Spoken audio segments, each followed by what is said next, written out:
Assalamualaikum warahmatullahi wabarakatuh. Selamat pagi, salam sejahtera untuk kita semua. Selamat datang di acara webinar Peluang Dekarbonisasi Usaha Kecil dan Menengah UKM Indonesia dan Pembelajaran dari Pengalaman Global. Saya Agung Marsalindo yang akan memandu rangkaian acara hari ini, Kamis 14 Maret 2024 hingga sore hari nanti, hingga siang hari nanti. Sebelum mulai acara diskusi utama, izinkan saya untuk memberikan sedikit latar belakang untuk acara ini. Sebagai salah satu backbone perekonomian negara, sektor industri usaha kecil dan menengah atau UKM mempunyai posisi penting dalam terwujudnya Indonesia Emas pada tahun 2045. Menurut Asian Development Bank, pada tahun 2019, UKM menyumbang sekitar 99% dari bisnis formal dan hampir 97% lapangan kerja di Indonesia. Meskipun berperan sebagai mesin pertumbuhan ekonomi lokal dan nasional, pengelolaan keuangan dan kapasitas teknis UKM seringkali tertinggal dan untuk dikembangkan jika kita bandingkan dengan industri besar. Oleh karena itu, melalui webinar ini, Institute for Essential Services Reform dan Lawrence Berkeley National Laboratory akan mendiseminasikan temuan studi terbaru kami yang diharapkan bisa menjadi wawasan penting bagi pelaku UKM, pembuat kebijakan, asosiasi, dan lembaga keuangan dalam membuka potensi efisiensi energi dan dekarbonisasi industri yang belum dimanfaatkan pada UKM di Indonesia, sembari dapat meningkatkan daya saing bisnis mereka terhadap perubahan pasar yang terjadi, yang total pada sektor industri UKM telah menghasilkan emisi sekitar 216 miliar ton CO2 pada tahun 2023 dari studi ISR. Untuk membahas lebih lanjut tentang peluang dekarbonisasi sektor UKM, webinar ini akan memaparkan presentasi dan diskusi panel dari para ahli di bidangnya. Sebelum kita memulai acara, mari kita simak sambutan yang akan disampaikan oleh Direktur Eksekutif ISR, Bapak Fabi Tumiwa. Yang terhormat Bapak Fabi Tumiwa, kami persilahkan.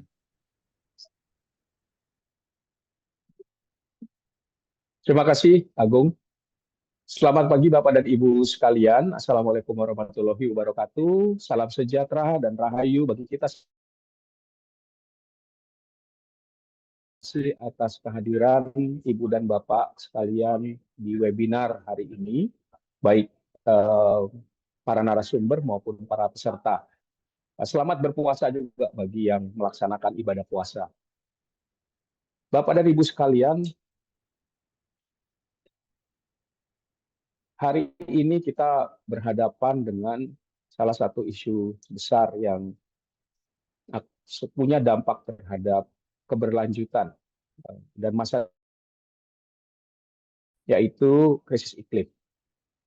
Dan sains tentang ini sudah sangat jelas. Laporan IPCC, Intergovernmental Panel on Climate Change, itu menyatakan bahwa kenaikan temperatur global 1,5 derajat itu memiliki risiko yang lebih rendah bagi manusia dibanding kenaikan 2 derajat. Dan hari ini temperatur global telah mencapai sudah naik 1,1 derajat. Indonesia merupakan salah satu negara dengan perekonomian terbesar di dunia dan terus mengalami pertumbuhan. Di antara kegiatan perekonomian yang ada di negara ini, sektor industri menjadi salah satu tulang punggung yang diperkirakan akan terus tumbuh untuk mewujudkan tercapainya Indonesia Emas pada tahun 2045. Kita tahu hari ini kontribusi industri pada PDRB ya semakin menurun dan pemerintah ingin mendorong kenaikan kontribusi ini dengan melakukan industrialisasi sebagaimana yang kita lihat ya, dalam berbagai kebijakan di bidang industri. Dan seiring dengan pertumbuhan yang kita harapkan terhadap pertumbuhan industri terhadap ekonomi, Kita juga mengantisipasi bahwa pertumbuhan ini akan meningkatkan kontribusi industri terhadap kenaikan emisi gas rumah kaca.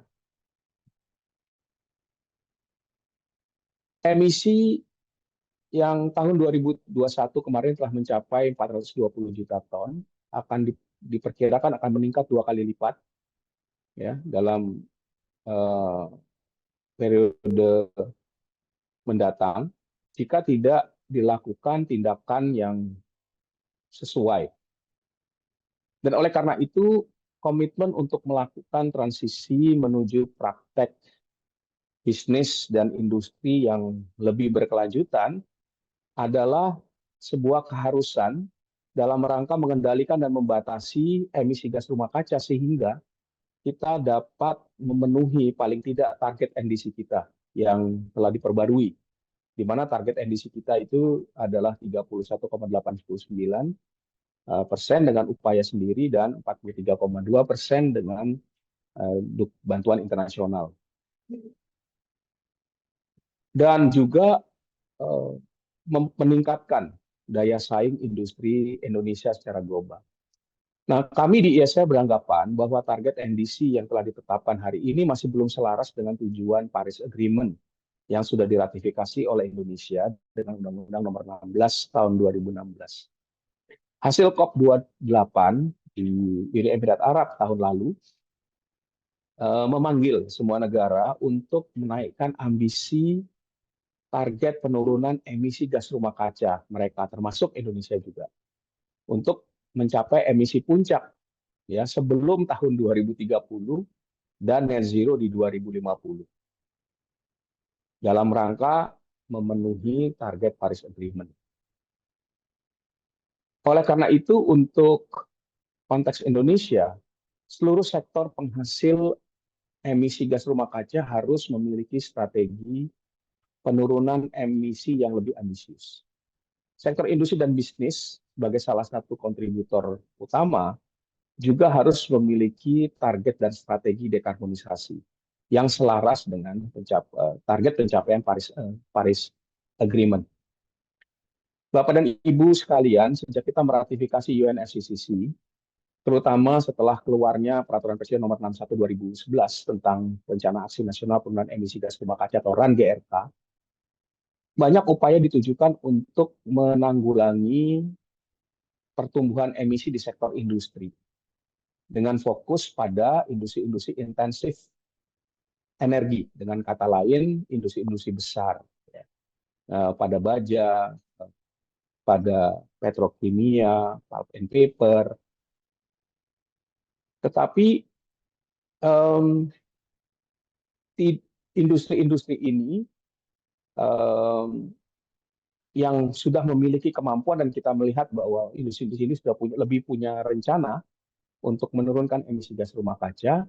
Tidak demikian halnya dengan industri kecil dan menengah atau usaha kecil dan menengah.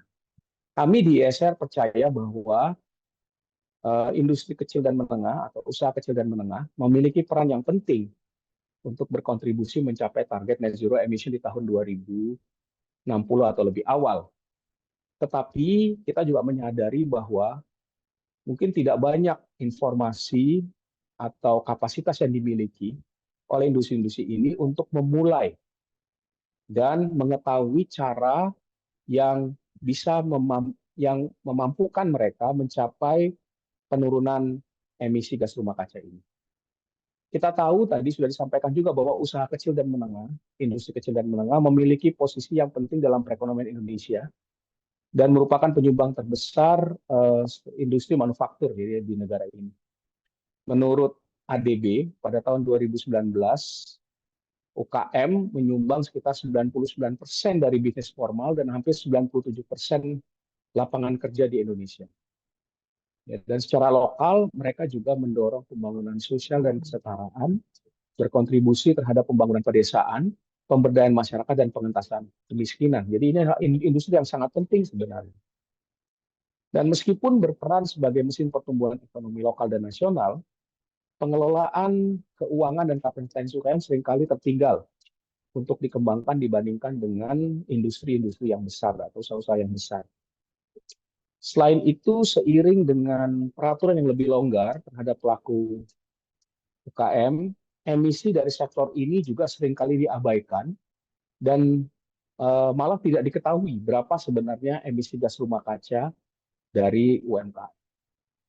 Oleh karena itu, untuk dapat memiliki strategi dekarbonisasi, yang pertama kali harus diketahui adalah berapa emisi gas rumah kaca yang dihasilkan oleh UKM dan sumber-sumbernya.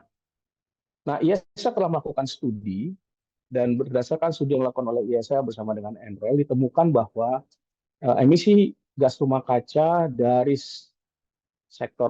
konsumsi energi oleh UKM itu mencapai 216 juta ton pada tahun 2023. Ini sebenarnya setara dengan emisi yang dihasilkan oleh sektor industri secara nasional. Ya, di mana 95% emisi yang dihasilkan dari UKM berasal dari pembakaran energi fosil dan sisanya kira-kira 5% itu berasal dari sampah. Ya, usaha kecil menengah di sektor manufaktur, perdagangan dan jasa merupakan tiga besar penyumbang emisi untuk sektor ini. Dan mungkin cukup mengagetkan bahwa UKM di Jatim, NTB, dan Jabar itu menjadi tiga kontributor terbesar. Ini berdasarkan studi yang kita lakukan. ISR percaya bahwa UKM itu memiliki peran yang penting untuk mencapai target net zero emission. Dan kami juga percaya bahwa seiring dengan transformasi ekonomi global dan transformasi ekonomi Indonesia yang sedang terjadi, UKM tidak memiliki pilihan kecuali menjadikan keberlanjutan sebagai prioritas yang utama dalam seluruh rantai pasok mereka. Kami percaya bahwa upaya dekarbonisasi akan membuat UKM kita naik kelas, membuka kesempatan yang lebih besar menjadi bagian dari rantai pasok nasional dan global, dan sekaligus membawa UKM kita mendunia. Dan dengan demikian diharapkan kontribusi terhadap ekonomi juga akan semakin besar. Oleh karena itu, para pembuat kebijakan, khususnya dalam hal ini pemerintah, harus mulai melakukan identifikasi peluang dan tantangan bagi UMKM melakukan dekarbonisasi, menyusun target dan strategi, serta memberikan dukungan, baik itu teknis maupun finansial, kepada para pelaku UKM atau IKM agar dapat atau mampu untuk merencanakan dan berinvestasi untuk menurunkan emisi gas rumah kaca dan dengan itu berkontribusi terhadap target penurunan emisi gas rumah kaca Indonesia yang jauh lebih ambisius yang semoga nanti akan tercakup di dalam Second National Determined Contribution. Nah, harapan kami dari ISR bahwa studi yang diluncurkan hari ini dapat memberikan panduan bagi para pembuat kebijakan untuk bergerak ke arah sana, dan kami dari ISR juga dengan senang hati dan menawarkan diri untuk menjadi mitra pembuat kebijakan pemerintah pusat maupun daerah untuk bisa membantu UKM kita, IKM kita untuk melakukan dekarbonisasi yang efektif. Demikian dari saya. Terima kasih atas perhatian Bapak dan Ibu sekalian. Dan sekali lagi saya ucapkan selamat berpuasa dan selamat mengikuti webinar ini. Assalamualaikum warahmatullahi wabarakatuh. Saya kembalikan ke Agung. Terima kasih Pak Fabi atas sambutannya. Selanjutnya, kita akan masuk ke sesi presentasi dan dilanjutkan dengan diskusi panel sebagai scene setting diskusi kita hari ini. Pemaparan yang pertama akan disampaikan oleh Bapak Abian Hilmi Yafi, analis dari ISR, dengan topik Indonesia's SME Energy and Waste Management Landscape and the Low-Hanging Fruit Solutions for Lowering Emissions. Dan pemaparan yang kedua akan disampaikan oleh Bapak Bo Shen dari Energy Environmental Policy Research Scientist and Engineer dari LBNL dengan topik Global Trend and Experience in Decarbonizing SME. Dan pemaparan yang terakhir akan disampaikan oleh Bapak Ahmad Taufik, Ketua Tim Kerja Pengembangan Program Industri Hijau dari Pusat Industri Hijau Kementerian Perindustrian dengan topik Indonesia's SME's Green Transition Strategy. Untuk memandu sesi presentasi dan diskusi panel ini, kita akan dimoderatori oleh staf Program Ekonomi Hijau ISR, Ibu Siha Alifa Makahikum. Kendali acara akan saya berikan kepada moderator, kepada Ibu Siha Alifa. Kami persilakan. Terima kasih banyak Mas Agung. Selamat pagi Bapak, Ibu, dan hadirin sekalian. Kita langsung saja menuju topik pertama pada sesi pagi hari ini gitu ya, sambil ditemani sedikit hujan ini. Langsung saja saya undang kepada Bapak Abian Hilmiyafi, analis dari ISR, untuk mempresentasikan mengenai landscape dari pengolahan limbah dan juga energi industri kecil dan menengah serta the low hanging fruit solutions for lowering emissions. Kepada Bapak Abian Hilmiyafi, saya persilahkan untuk memaparkan materinya. Terima kasih atas waktunya, Ibu Siha. Assalamualaikum warahmatullahi wabarakatuh. Perkenalkan lagi, saya Bian Hilmiyafi, analis ISR. Di sini saya akan menyampaikan temuan terakhir kami terkait peluang dekarbonisasi usaha kecil dan menengah di Indonesia. Pada tahun 2022, suhu global telah meningkat 1, derajat Celcius dari level sebelum era industri. Pada tahun 2021 pun emisi total Indonesia mencapai 600 juta ton CO2. Emisi ini merupakan emisi yang dihasilkan oleh energi. Di luar dari sektor ketenaga listrikan, sektor industri merupakan sektor yang menyumbang paling banyak emisinya. Jika belum ada aksi iklim yang dilakukan, total emisi bisa mencapai 2 kali lipat pada tahun 2050.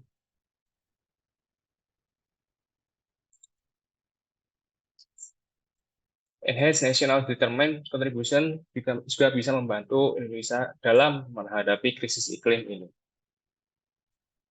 Lalu bagaimana dengan emisi dari sektor industri sendiri? Seiring bertumbuhnya perekonomian Indonesia, emisi dari industri ini terus naik. 1/3 dari emisi pun dihasilkan oleh 5 industri hulu besar, yaitu semen, besi dan baja, amonia, pulp dan kertas, dan juga tekstil. Kebanyakan dari industri itu adalah industri skala besar.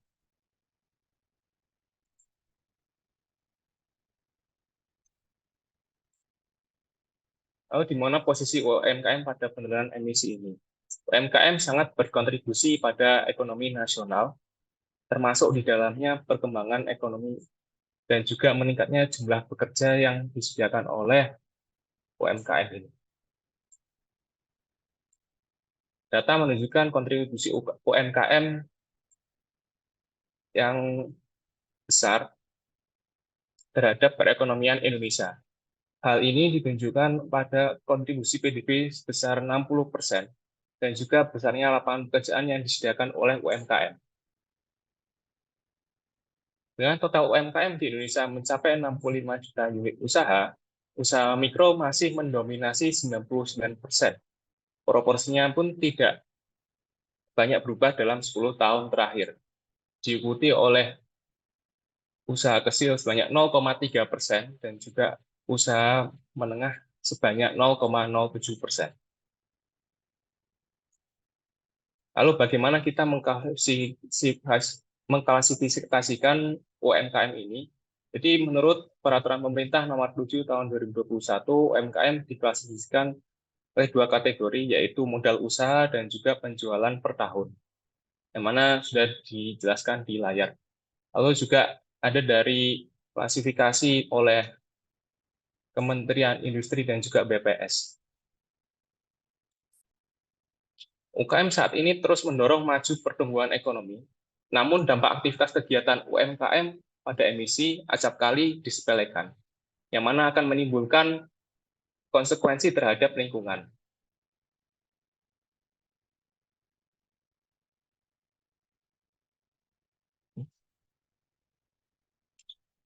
Bagaimana dengan energi dan emisi dari UMKM itu sendiri? Untuk merepresentasikan 65 juta unit bisnis ini, survei dilakukan dengan menyasar sebanyak 1.000 unit pada 10 provinsi. Itu Provinsi DKI Jakarta, Jawa Timur, Jawa Barat, Sulawesi Selatan, Jawa Tengah, Banten, Jawa Barat, Sumatera Selatan, Sumatera Barat, dan juga Sumatera Utara. Hasil temuan perhitungan kami, UMKM menghasilkan 216 juta ton CO2 per tahunnya.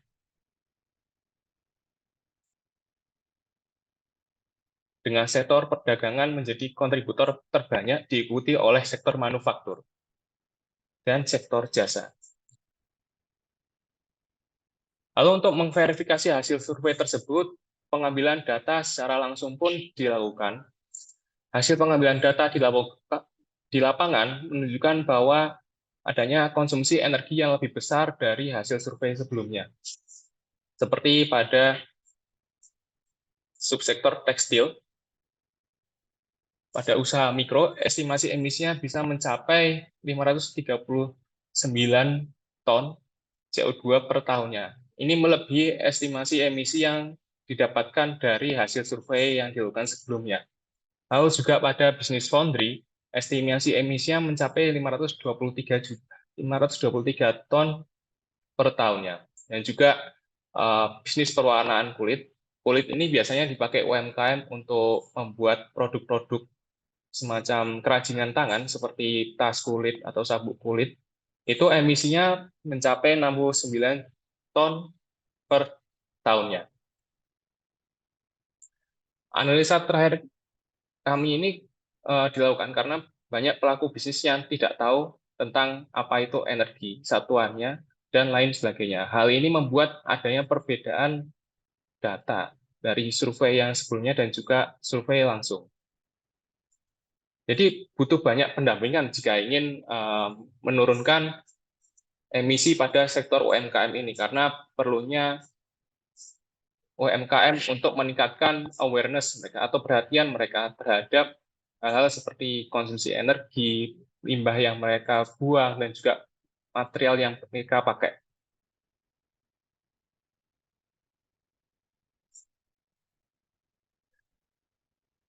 Lalu bagaimana dengan negara-negara lain di dunia? Seperti di Uni Eropa, dibandingkan dengan industri besar, rata-rata UMKM mengemisi 67 sampai 75 juta ton CO2 per tahun di tahun 2018. Tapi kalau misal digabungkan jadi satu, maka emisinya itu bisa mencapai 63% dari CO2 yang dikeluarkan oleh sebuah unit usaha. Lalu bagaimana dengan Amerika? Kalau misal kita menghitungnya dari unit-unit kecil SMI satu persatu, maka mereka akan menghasilkan emisi yang rendah. Namun melihat dari jumlahnya yang sangat banyak, estimasi jumlah total emisinya pun akan mencapai 50% dari GHG emission yang ada di Amerika. Lalu dengan pendekatan yang sama, survei yang kami lakukan itu menghasilkan emisi UMKM menghasilkan emisi sebanyak 216 juta ton per tahunnya. Berdasarkan site visit yang pernah kami lakukan, yang telah kami lakukan, mungkin saja emisi ini bisa lebih rendah. 216 juta ton per tahun ini mungkin bisa lebih rendah karena seperti yang saya sebutkan tadi, UMKM masih belum tahu terkait hal-hal seperti konsumsi energi dan juga pembuangan limbah yang menghasilkan emisi tersebut.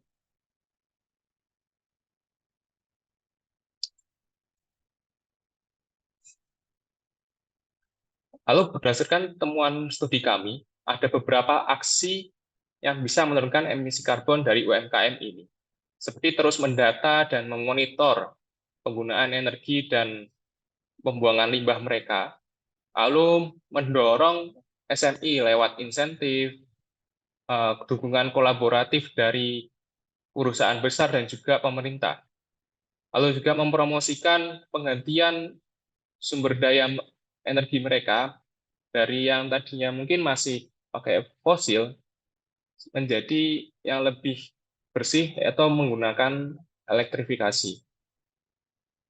Dan juga mempromosikan perubahan perilaku dengan meningkatkan perhatian UMKM pada krisis iklim yang kita hadapi sekarang, dan juga bagaimana krisis iklim ini akan mempengaruhi bisnis mereka masing-masing.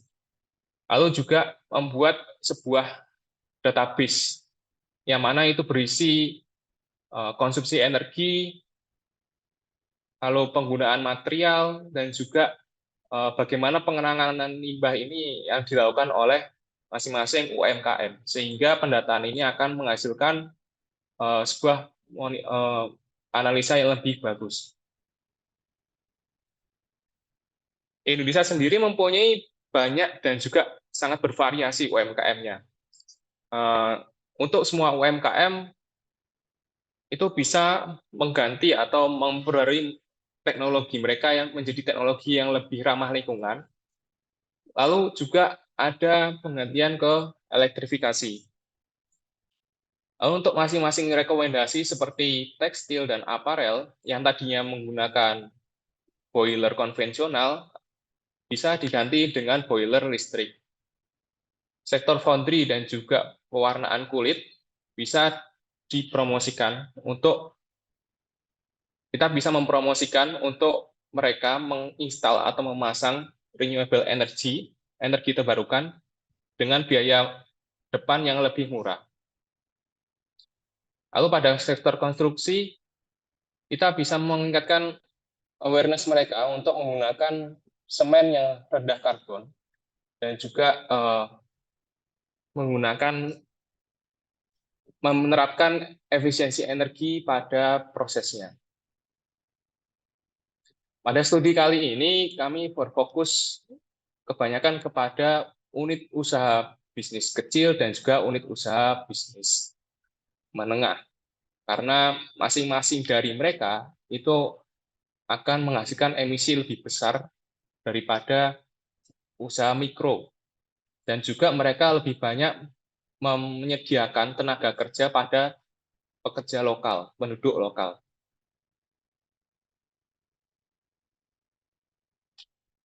UMKM sendiri bisa mendapatkan keuntungan dari aksi iklim ini.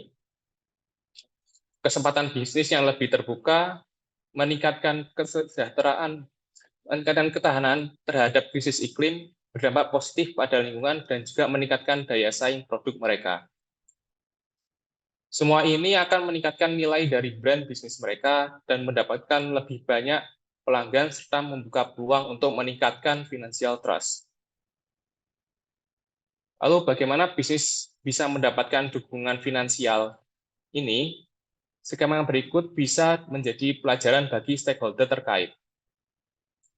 Pertumbuhan ekonomi hijau yang mendukung dekarbonisasi UMKM bisa dimulai dari investasi hijau, yang mana mungkin bisa dari pendanaan hijau, obligasi hijau, dan juga reksadana hijau. Hal-hal seperti ini akan berfokus pada sektor-sektor yang sudah menerapkan usaha operasional yang ramah lingkungan, atau di sini bisnis hijau dan juga sektor hijau. Sekian dari saya, terima kasih. Assalamualaikum warahmatullahi wabarakatuh. Terima kasih Bapak Hilmi atas pemaparannya. Ya, mungkin kalau saya boleh rangkum sedikit, tadi memang sektor industri ini salah satu sektor yang emisinya paling tinggi, nomor 2 ya, setelah sektor ketenagalistrikan di Indonesia. Tapi mungkin data mengenai emisinya ini paling banyaknya menyorot industri-industri besar. Nah, industri kecil menengah ini menjadi sesuatu yang mungkin sering di overlook gitu emisinya karena dianggapnya industri kecil, emisinya mungkin tidak terlalu banyak, tapi ketika dilihat jumlahnya secara kolektif, maka ternyata emisinya cukup besar dan UKM ini juga menyumbang 60% PDB gitu ya di Indonesia dan juga membuka banyak lapangan pekerjaan seperti tadi yang sudah dipaparkan gitu ya, baik untuk laki-laki maupun perempuan. Dan kalau dilihat dari hasil surveinya juga para pelaku UKM sendiri ini masih belum familiar ya mengenai apa itu dekarbonisasi, apa itu pentingnya ketika kita harus berganti bahan bakar gitu. Nah, jadi masih banyak perlu pendampingan untuk kedepannya supaya industri-industri UKM ini bisa melakukan dekarbonisasi. Nah, yang selanjutnya, mari kita mendengarkan presentasi dari Boshen dari LBNL mengenai Global Trend and Experience in Decarbonizing Small and Medium Enterprise. Dan presentasi Boshen ini nanti akan dipaparkan dengan bahasa Inggris, jadi Bapak Ibu bisa mengaktifkan fitur interpretasi yang ada di kanan bawah dengan mengklik logo globe untuk mendengarkan dengan bahasa Indonesia. So, Boshen, you may start your presentation now. You have around 15 minutes. Hello, good morning, everyone, and thank you for IESR for organizing this and inviting me to attend. My name is Bo Shen, and I'm from Lawrence Berkeley National Lab. And today I'm really honored to have a chance to learn from what we have been discussing on the SME and also share some kind of international best practice from our previous work on unlocking energy efficiency, decarbonization potential in small, medium, micro, small, medium enterprises. And first, I would like to highlight, let me forward a slide. I cannot forward. Okay. So let me first talk about what we are facing, the barriers to energy efficiency and decarbonization in SME. This is not only for Indonesia, but also common for other countries, especially for emerging economy, developing countries. First, there is a limited understanding among SME on the energy efficiency and the clean technology potential. And then there is a high upfront investment prevent SME from pursuing energy efficiency. Because this normally, if for SME, they focus more on equipment upfront cost, not life cycle savings. So this kind of upfront investment really deter SME from pursuing energy efficiency. And also there is a limited investment capital and the financing option for small, medium enterprises. For example, in Indonesia, working capital, 72% of SME loan is working capital. And not on the, so in that sense, you don't have an additional funding to do energy efficiency. And there is a higher borrowing cost due to collateral shortage and a higher credit risk for small, medium enterprises. So for them, it's very difficult to get financing from banks, from investors.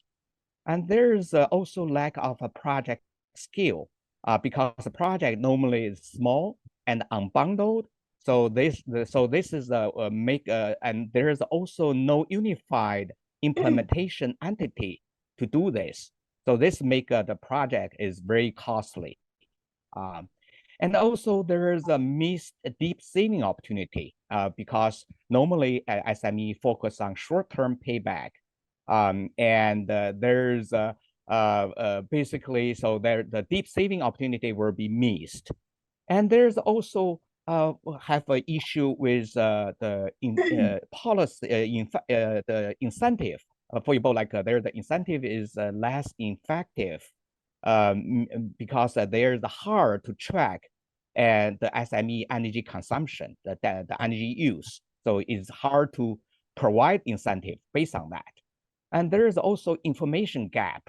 The SME struggle to find reliable vendors, ESCO, energy service company, banks, and all other things. So, and also there's a gap between the borrower and the bankable project and the investors. And the energy service company, ESCO, they don't have a performance data, and so they cannot understand the SME needs. So this all is kind of make this a barrier, create a barrier for energy efficiency. And next, I would like to share some kind of a case study we have been doing. And those case studies really talk about how we address those barriers. The first, that's the energy efficiency star that has been adopted in the city in China. Basically, they boosting SME sustainability through performance rating. And it's a matrix-based performance benchmarking and the evaluation system with 5-star rating. And they basically use the market pull and the policy push to implement the program. And that is initiated in the city of Suzhou with a success. And basically, there's some kind of a key takeaway. Because the time limit, I want kind of don't have time to provide detail on the program, but there's a key takeaway from that. Basically, this is a kind of a effective way to drive energy saving in SME. And also, this is also a standardized transparent system for tracking, assessing, and communicating the performance.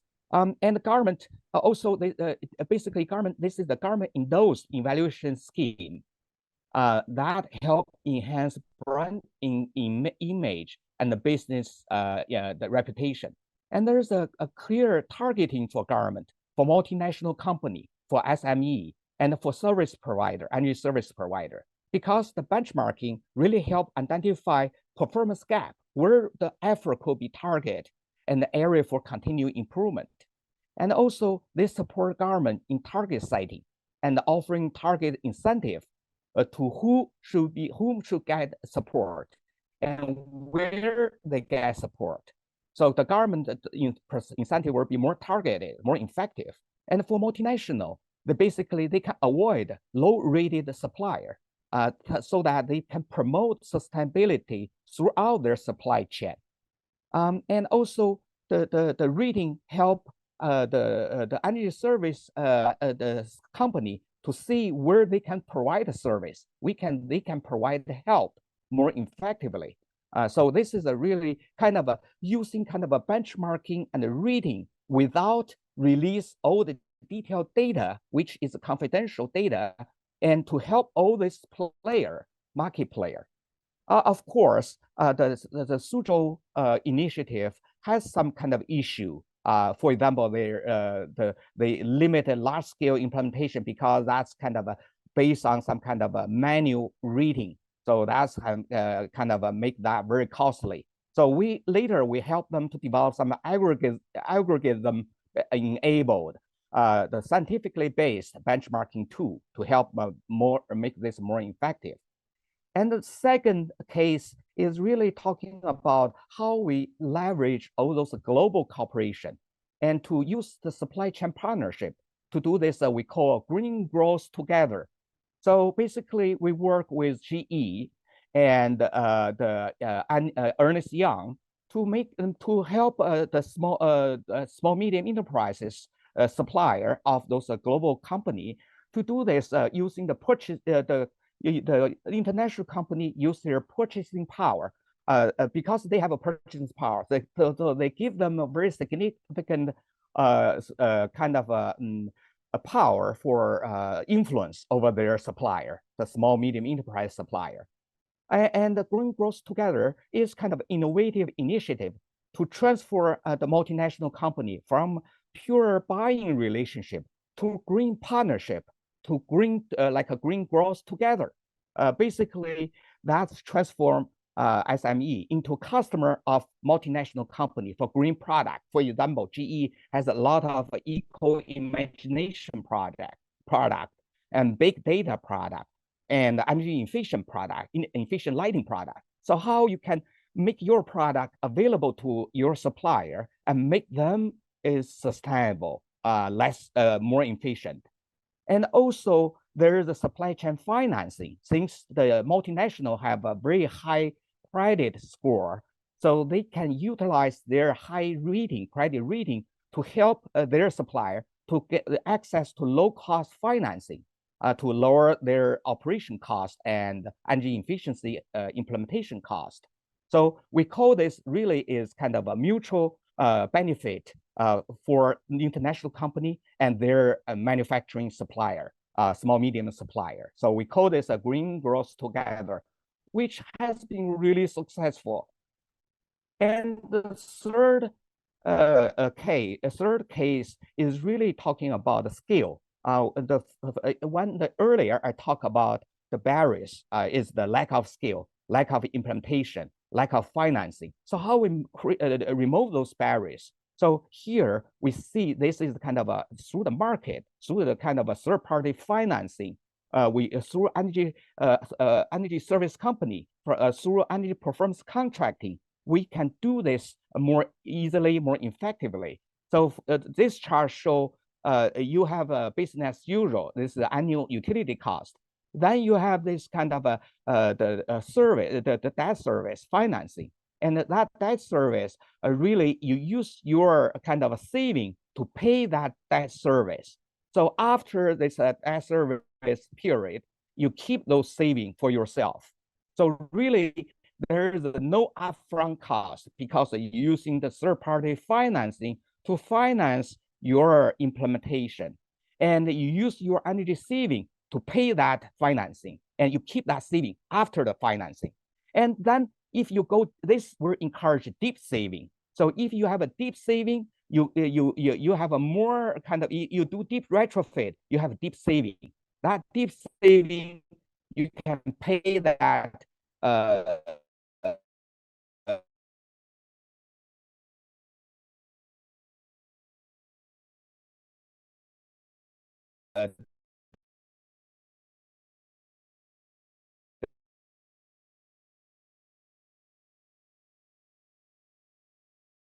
financing. And after the period, you make this a very interesting kind of a model. There's so basically this model really you're talking about this, which is a bundle large number of smaller projects using different technology, but as a package into a portfolio with a high degree of standardization. And also in this model, there's a kind of a contract model contract. Basically, that serves as a ground rule and a reference point. Simplify the contract drafting with the best practice and the industry standard. In that sense, you reduce those complexity, streamline negotiation, and minimize uncertainty and risk through this model contract, standardized contract. And also, there's the important part is the measurement verification, because this is a market-based approach.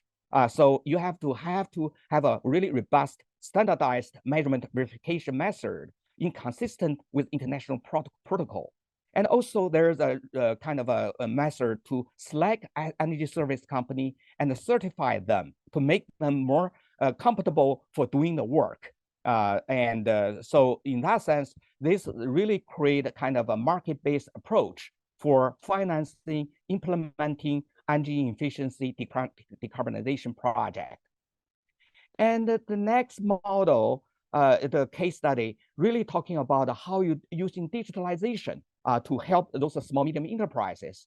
So this model really we implemented through Asian Development Bank in China is a kind of innovative way to implement energy efficiency efficiently and at scale. So we call it a platform as a service. Really is kind of doing the virtual project aggregation and offer multiple functions such as performance optimization, retrofit support, financing facilitation, service matching, and transaction support, resource sharing, bulk procurement, demand response, partnership building, and compliance supervision, all through this kind of platform. So this digitalized platform serve all the purpose to make that the implementation cost lower and to make the aggregation easy to do. So this is the kind of we utilize some digitalization, blockchain technology to make this a more kind of more efficient to implement energy efficiency, to aggregate energy efficiency project. And my last case study really talk about what US has been doing for the last 40, 60, 50 years is how you creating and materializing efficiency gain for SME through this industry assessment center. So from the chart, you can industry assessment center is university-led program funded by the government, central government, that designed for a dual purpose. The first purpose really providing engineering in training to gain a practical knowledge for university student that who can become the future engineering. And also the second purpose is decarbonizing SME and optimizing their energy use to support their energy efficiency and decarbonization effort. So this create a win-win situation for manufacturing, small, medium manufacturing, and the universities. So basically, you can see there's an in-depth facility evaluation conducted by university engineering faculty and the student with a free energy audit and a technical recommendation for SME. So basically, over the last 40 or 50 years of the program, there's over 20,000 assessment has been done so far, and in the Ohio State University is number one. They rank number one. The school alone produced over 1,000 assessment and made over 7,000 recommendations. So from the chart map on the right, you can see there are now 37 universities participate in this program across the United States. So you can see every state, you have almost every state, you have a kind of a center there. And there's a kind of, I think the most important thing is they create this we call Energy Industry Assessment Center database. The database accumulate 20,000 cases, assessment, recommendation, many recommendations. So this is to make the cost of doing this is go down quickly, right? Because when you have a database, you can easily access to the database to find a solution easily and quickly so that they're lower the cost. So basically, when you have inflation, but still the cost for that doing this energy assessment, the cost is not going up, but going down. It's because it's a database. So basically, over the last decade, several decades of this program, you can see the potential energy saving of over 130,000 with significant portion implemented within the first year. And there's also workforce development, train the future generation of energy engineering through industry university collaboration. Over 500 engineering students gain hands-on experience annually, and 60% of them pursue energy-related career after their graduation. So this is a really win-win situation for this kind of helping small, medium enterprises who receive this free energy audit from Industry Assessment Center. And of course, there's a process of this. Basically, you do in the first 60 days, you do the energy assessment. In person, you go to the site, the university faculty and student go to the site to do the site visit. And after 6 days, they provide a recommendation report with a detailed information on what technology, what solutions they can adopt, and at what cost. and what incentive they can apply. And after 6 months, they go back to the facility and look at whether they implement those recommendation or not. What's the result from those implementation? So this is a really ongoing process to make this kind of improvement continue and to make this improvement happen, realized. So with that, I thank you so much for your attention. This is just kind of several kind of case study to show there's a lot of international work and best practice that have been there that can be transferred or can be adapted to Indonesia. Thank you very much.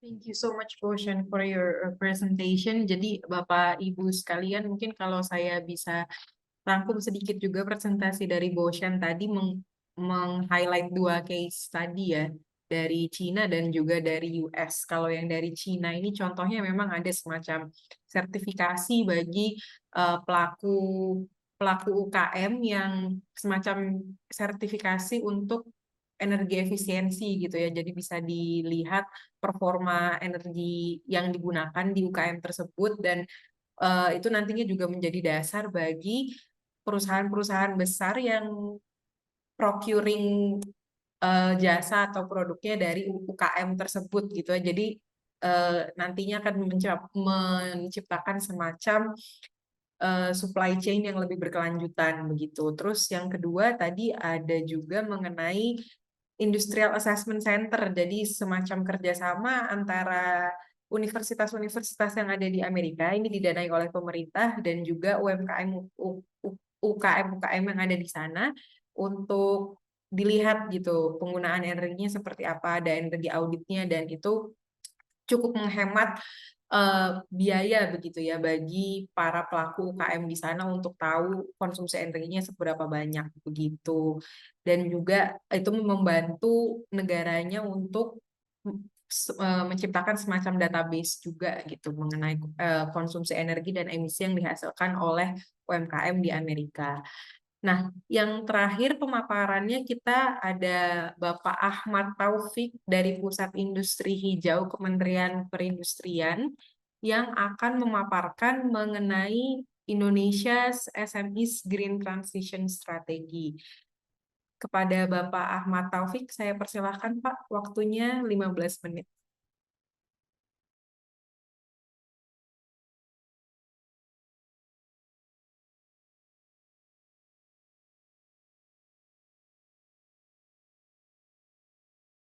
Baik, terima kasih Pak Sika.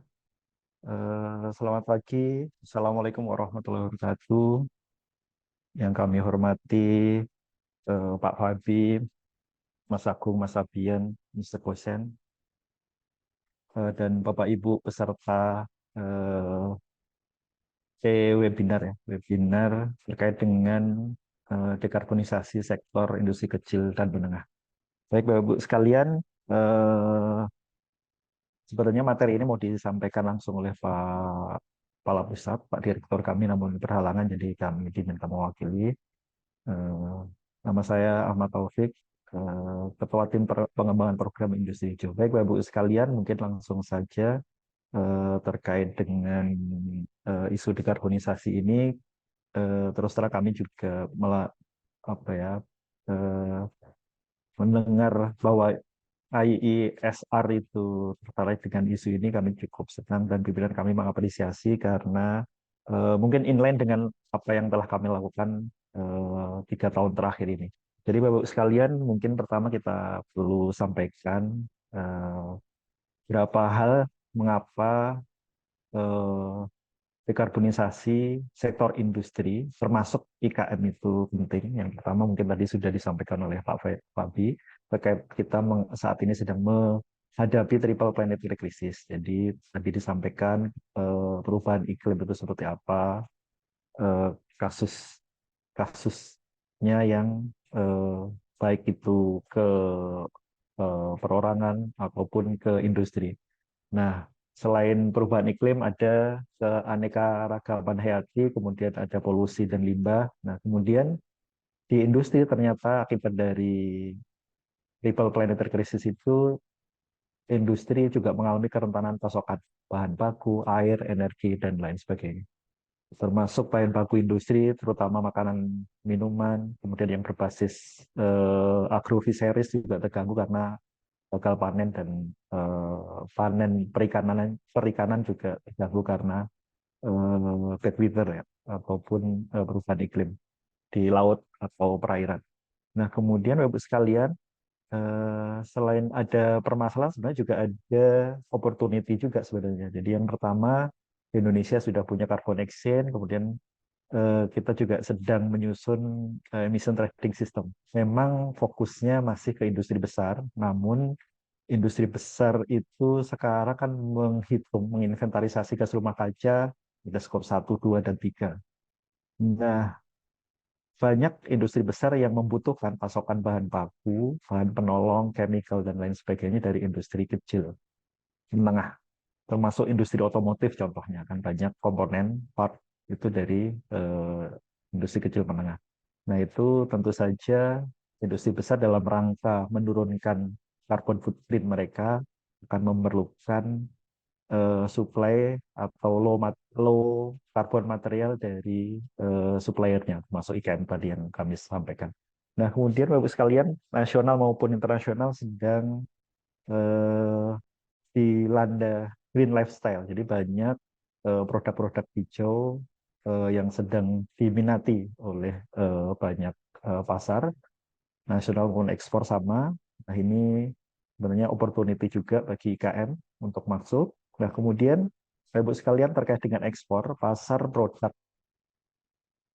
ekspor konvensional Indonesia maupun yang baru, pasar baru kita itu banyak yang sedang atau malah sudah menerapkan new green atau carbon protection policy. Jadi barang ekspor ke negara tersebut diharuskan sudah mempunyai apa istilahnya di dalam kemasan ataupun certificate of analysisnya harus mencantumkan misalkan carbon footprint atau company carbon footprint maupun produk carbon footprint-nya. Ada juga SIBAM yang dilakukan oleh EU. Nah, ini juga harus kita sikapi bersama. Itulah mengapa penting IKM juga didorong ke sana.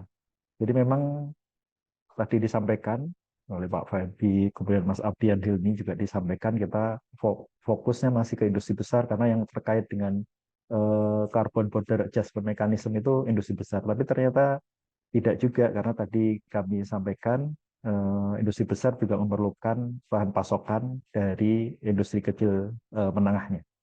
Nah, kemudian tadi disampaikan COP28, kemudian Paris Agreement dan lain sebagainya, itu adalah international convention terkait dengan isu green atau kelestarian lingkungan yang juga harus kita hadapi atau kita harus berkontribusi ke sana karena pemerintah kita memang sudah berkomitmen ke sana. Ada banyak international convention termasuk Persetujuan Paris, Conference Stockholm, Minamata dan lain sebagainya. Baik, Bapak sekalian, sedikit mereview ada permasalahan industri di kita, Industrial Development Challenges, kemudian ada SME Development juga punya beberapa masalah. Nah, mungkin yang bisa kami lihat, kami mungkin tidak sampaikan satu persatu, ada beberapa hal yang kami ingin highlight. Jadi memang kontribusi GDP sektor manufaktur itu terus menurun. Walaupun kami tidak setuju itu dikatakan deindustrialisasi, tapi memang kita harus istilahnya kalau kami melakukan introspeksi, ya industri tetap tumbuh, namun pertumbuhannya kalah dari sektor yang lain. Seperti itu kondisinya. Nah, kemudian ada labor productivity yang kita perlu improve di sini, baik industri besar, kemudian small medium industries pun juga punya masalah dengan labor productivity. Bahkan di Asia Tenggara pun dengan Thailand maupun Vietnam kita juga menurut beberapa kajian kita termasuk yang di klaster yang rendah. Nah, kemudian untuk competitiveness ini banyak produk kita masih eh, apa ya, belum masuk ke kategori knowledge intensif. Padahal negara tetangga itu sudah banyak yang mengekspor, value chain-nya sudah bagus, kemudian value added-nya juga tinggi, jadi produk-produk tersebut sudah masuk ke kategori high tech ataupun knowledge intensive product. Nah, kemudian teknologi adaptation, digital transformation, kita juga punya beberapa masalah di situ yang harus kita coba benahi. Nah, Bapak Ibu sekalian, eh, untuk menunjang atau mengembalikan kontribusi GDP sektor manufaktur terhadap perekonomian nasional, tentu saja industri besar juga harus kita dorong. Namun sekali lagi, karena industri besar memerlukan linkage atau pasokan bahan baku dan servis dari industri kecil menengahnya, tentu saja kita juga harus mensupport mereka. Jadi kegiatan green transformation atau dekarbonisasi tidak bisa dipisahkan dari program atau kegiatan peningkatan daya saing sektor industri. Jadi itu program bundling yang tidak bisa dipisahkan satu sama yang lain. Nah, Bapak sekalian, terkait dengan labor productivity, kemudian green economy, kita juga punya tantangan di sektor green job atau green professional. Mungkin kalau Indonesia kita sering menggunakan istilah green job, namun negara maju seperti negara tetangga pun ya nggak maju-maju banget seperti Uni Eropa maupun Amerika, negara tetangga kita pun juga sudah mencoba ke green profesional, tidak saja green job, namun juga green profesional, yang artinya itu adalah skill labor dan workforce yang kompetensinya tingkat global. Nah, memang ini juga tantangan yang harus kita hadapi bersama. Nah, baik Bapak sekalian, co-benefit apa yang ingin kita sampaikan sebenarnya? Co-benefit secara ekonomik yang akan dinikmati oleh IKM hijau kalau mereka sudah bertransformasi. Jadi IKM hijau paling nggak mereka kan sudah mencoba, mungkin tidak semuanya, tidak secara komprehensif, namun mungkin mereka bisa memilih sesuai apa yang mereka bisa lakukan. Yaitu yang pertama mungkin mereka bisa mengelola resource efisiensi, kemudian menggunakan green utility, green energy, green material, kemudian prinsip penggunaan water air yang sustainable. Nah, kemudian penggunaan low carbon teknologi, kemudian penggunaan renewable energy, pengelolaan waste, pengelolaan limbah, kemudian penerapan circular economy. Nah, itu berapa hal yang bisa dilakukan oleh IKM dalam rangka bertransformasi menuju industri hijau. Nah, apabila mereka sudah melakukan itu, diharapkan ada 5 economic benefit yang dapat mereka lakukan. Yang pertama adalah cost saving, tentu saja sudah dijelaskan tadi oleh Mr. Bosen, bahwa industri yang melakukan efisiensi energi, transformasi energi, kemudian efisiensi bahan baku, mereka tentu saja akan mendapatkan cost saving. Nah, kemudian market access. Nah, dengan green lifestyle yang tumbuh, green market juga tumbuh, baik nasional atau domestik, kemudian juga pasar ekspor, menurut saja marketnya tumbuh, harusnya dengan menerapkan prinsip industri hijau, akses mereka juga meningkat, penjualannya harusnya juga tumbuh dengan lebih baik lagi. Nah, kemudian yang ketiga, Bapak Ibu sekalian, kita juga punya lembaga-lembaga yang menangani atau menyediakan sebenarnya green financing atau pendanaan perubahan iklim. Kemudian ada kita secara nasional juga punya Badan Pengelola Dana Lingkungan Hidup. Nah, ini sebenarnya kan bisa diakses juga oleh industri kecil menengah dalam rangka membiayai program-program transformasinya mereka, program dekarbonisasi maupun circular economy. Nah, ini juga kita sedang siapkan regulasi, kemudian business matching-nya terkait dengan IKM, tidak saja IKM, sebenarnya industri besar pun juga sedang kita lakukan pendekatan, kemudian mekanisme seperti apa, kemudian pemantauan atau verifikasi tadi yang disampaikan Mr. Bosen terkait MRV, measurement, kemudian reporting and verification juga seperti apa skemanya sedang kami susun. Nah, kemudian Bapak sekalian, industri baik besar maupun IKM yang telah melakukan upaya dekarbonisasi tentu saja harapannya bisa meminimalkan atau membebaskan diri dari carbon tax. Bahkan harusnya mereka dapat revenue dari carbon pricing atau perdagangan karbon seperti bursa karbon, kemudian carbon credit dengan mitra luar negeri mereka. Nah, baik Bapak sekalian, mungkin ada yang kelima ini agak typo. Yang kelima adalah telah melakukan upaya transformasi tentu saja pemerintah akan memberikan fasilitas atau insentif.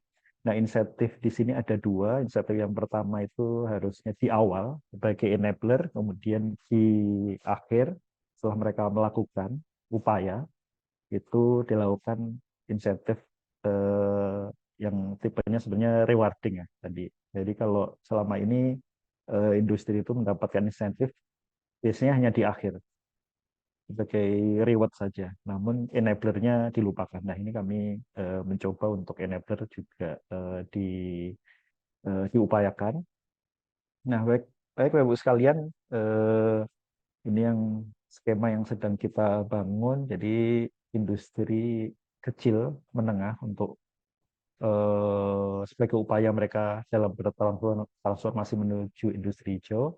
Kita akan membantu terkait dengan training dan capacity building, kemudian akses terhadap green teknologi, kemudian akses terhadap market ataupun penciptaan market baru melalui kebijakan green public procurement. Nah, terkait market ini, Bapak Ibu sekalian, kami juga sudah berdiskusi dengan pusat yang mengurusi TKDN kami bahwa ada aspek yang namanya bobot manfaat perusahaan. Jadi kalau TKDN-nya misalkan 50%, namun sebenarnya TKDN-nya murni baru 40%, itu 10% kira-kira bisa nggak dibantu dengan aspek lingkungan, yaitu aspek green atau aspek dekarbonisasinya mereka. Gitu. Nah, ini sudah berlangsung diskusi dan kami sedang melakukan finalisasi seperti apa regulasinya di kami nanti terkait bobot manfaat perusahaan di aspek TKDN.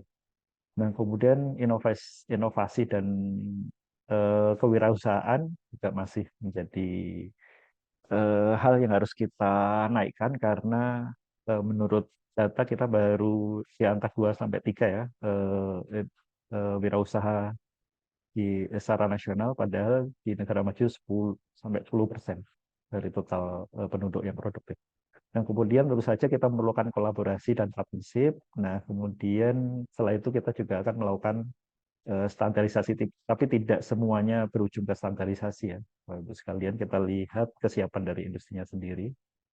Nah, Bapak Ibu sekalian, tadi juga kami sampaikan bahwa IKM ini kita juga bisa bawa ke Green Public Procurement. Seperti contoh dalam pengadaan seragam batik misalkan, atau seragam yang lain, sudah banyak pemerintah dan sudah ada banyak, mungkin masih debatable, tapi sudah ada BUMN dan pemerintah itu pengadaan barangnya menggunakan kain atau batik yang sudah tersertifikasi industri hijau. Jadi nanti sertifikasi industri hijau akan menjadi salah satu kriteria dalam pengadaan barang oleh pemerintah.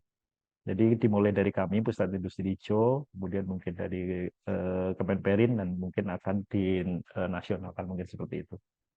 Nah, kemudian tadi kami sampaikan juga bahwa terkait dengan green transformation ini, itu juga upaya kita untuk masuk atau mempertahankan pasar ekspor kita, termasuk safeguarding dari CBAM yang dilakukan oleh Uni Eropa.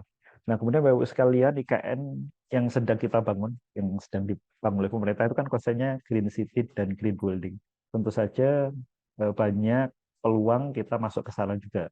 Selain industri besar seperti semen, kemudian kaca lembaran, keramik, dan lain-lain, IKM juga ada berapa yang bisa, produk IKM juga bisa masuk ke sana.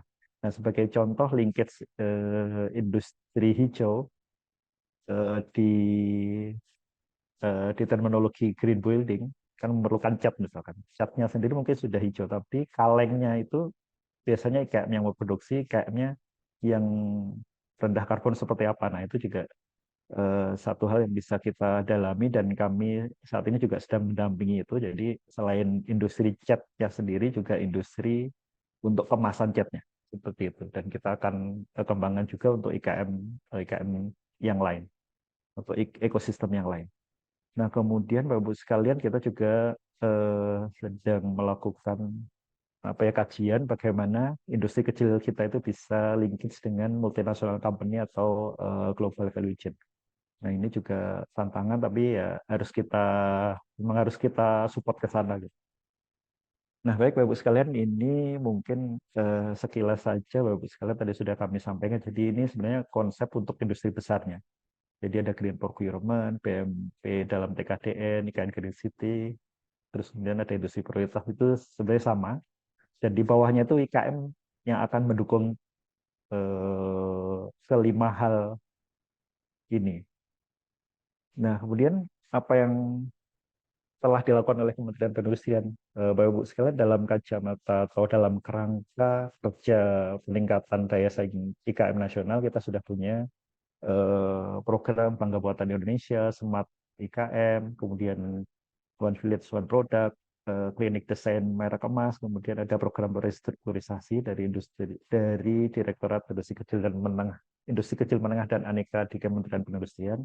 Nah, kami menambahkan beberapa program terkait dengan upaya greening the small and medium industries, terkait dengan yang pertama adalah green product design dan green packaging innovation. Jadi ini seperti kurikulumnya kalau kita mau mendampingi atau melakukan capacity building ke IKM-IKM yang sudah kami kurasi. Kemudian ada resource efficiency, baik energi, water, material maupun chemical. Nah, kemudian ada pengelolaan limbah dan pengelolaan limbah B3.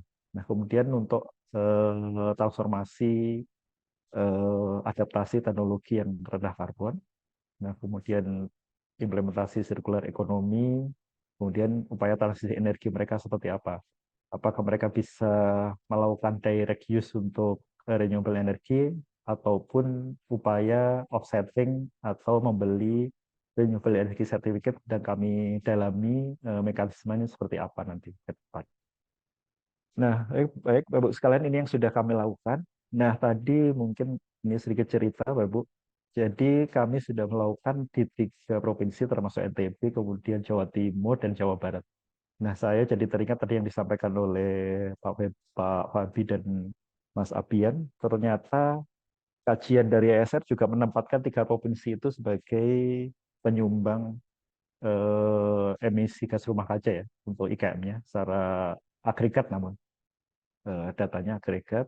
Nah, kami ternyata walaupun pendekatannya berbeda, kami juga sudah melakukan hal yang sama di tiga provinsi. Nah, yang pertama kami lakukan biasanya adalah kita melakukan workshop di level provinsi. Jadi tahun ini mungkin 3-5 provinsi akan kita lakukan workshop, kemudian kami akan bekerja sama dengan dinas terkait untuk melakukan kurasi atau seleksi dari IKM yang akan kita dampingi. Nah, kemudian kita lanjutkan konsultasi, kemudian training, atau pendampingan atau individual advisory untuk roadmap masing-masing industri yang terpilih tadi, yang sudah terseleksi. Nah, kemudian selama beberapa bulan akan kami dampingi. Jadi di sini ada yang aspeknya mulai dari pengelolaan limbah, kemudian energi, pengelolaan limbah B3, maupun dari sisi desain produknya sendiri. Ada yang full package, ada yang ala carte. Ala carte itu kalau Bapak Ibu membeli makanan kan milih aja ya, kombinasi mana yang diperlukan gitu. Nah, ada juga yang seperti itu. Jadi ada IKM yang ternyata hanya memerlukan inovasi dalam kemasan yang ramah lingkungan, ya kita dampingi di aspek tersebut saja gitu. Nah, kemudian kita akan menyusun community profile dan melakukan diseminasi success story di sini. Nah, kemudian kita juga akan melakukan business matching. Jadi KM itu mungkin kita bisa kategorikan IKM yang kita dampingi ini fokus kepada IKM yang lokal champion atau lokal artisan. Nah, kemudian kita yang tadi yang fokus ke mendukung green public procurement, kemudian yang fokus ekspor, dan ada IKM yang akan kita dampingi dan kita lakukan business matching untuk linkage ke korporasi atau industri besar. Nah, Bapak Ibu sekalian, mungkin ada beberapa hal yang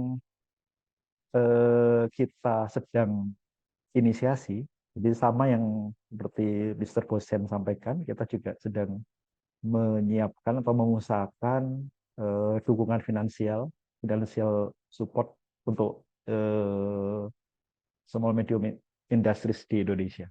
Jadi kalau OJK sudah punya roadmap keuangan berkelanjutan, ini harusnya sudah menyusun fase 2-nya, harusnya sudah selesai. Nah, ada berapa peluang yang harusnya bisa kita manfaatkan, termasuk dari BPDLH, JETP, kemudian perbankan, mitra pembangunan lain, carbon crediting, seperti dengan Jepang dan Korea, kemudian ada GCF dan GEF.